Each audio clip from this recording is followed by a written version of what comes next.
સુરત શહેરમાં કાયદો અને વ્યવસ્થા જળવાઈ રહે તે માટે પોલીસ દ્વારા કોમ્બિંગ સહિતની કાર્યવાહી કરવામાં આવી રહી છે। ત્યારે સુરત પોલીસે ગુનેગારો સામે એક્શન મોડ કાર્યવાહી કરી છે। પ્રિવેન્ટિંગ એક્શન મોડ કાર્યવાહી અંતર્ગત 1000થી વધુ આરોપીઓને પોલીસે એકત્ર કર્યા હતા। ભૂતકાળમાં ઝડપાયેલા આરોપીઓ સામે ફરી વખત અટકાયતી પગલાં લઈ Athwa lines police parade ground ખાતે એકઠા કરવામાં આવ્યા હતા અને તમામ આરોપીઓની હિસ્ટ્રી ચેક કરવામાં આવી હતી। ઝોન 1 થી 7 ની હદમાં આવતા તમામ પોલીસ મથકમાં ભૂતકાળમાં ઝડપાયેલા આરોપીઓ સામે પગલાં લેવામાં આવ્યા છે, જેમાં મોટા ભાગના આરોપીઓ હથિયાર અને ઘાતક વસ્તુઓ લઈને ફરતા હોય તેમના વિરુદ્ધ કડક કાર્યવાહી કરવામાં આવી છે। જ્યારે 150થી વધુ ડ્રગ્સ સહિતના કેસોમાં ઝડપાયેલા આરોપીઓ સામે અટકાયતી પગલાં લઈ તમામ આરોપીઓના નામ, રહેઠાણ, કામધંધાના સ્થળ સહિતની વિગતો એકત્ર કરવામાં આવી છે।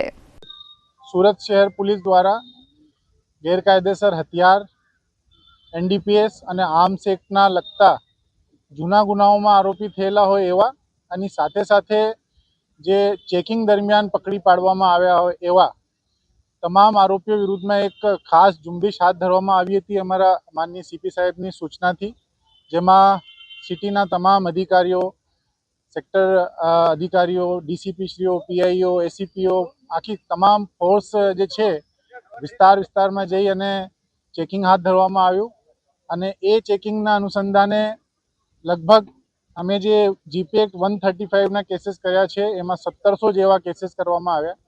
એમાં બહુ મોટી સંખ્યામાં લગભગ 1300-1350 જેટલા આરોપીઓ છે એ જાહેરમાં અથવા તો એમની પાસેથી ગેરકાયદેસર હથિયાર તરીકે છુરી, ચપ્પુ, જાહેરનામાને ભંગ કરતા હથિયાર એવી વસ્તુઓ મળી આવેલી।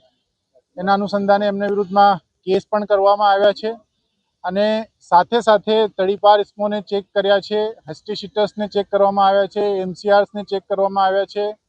વાહન ચેકિંગ દરમિયાન પણ અમુક લોકો જે પીધેલા પકડાયા હોય એમને પણ પકડીને કેસ કરવામાં આવ્યા છે એમબી એક્ટ હેઠળ।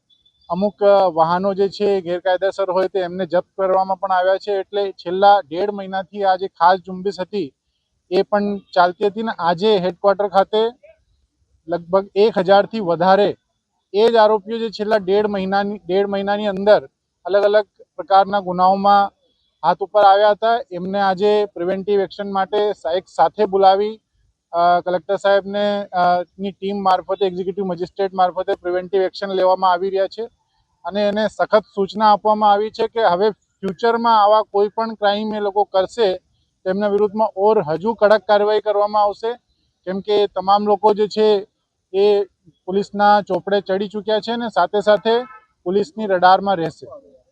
Bureau report S24 news, Surat.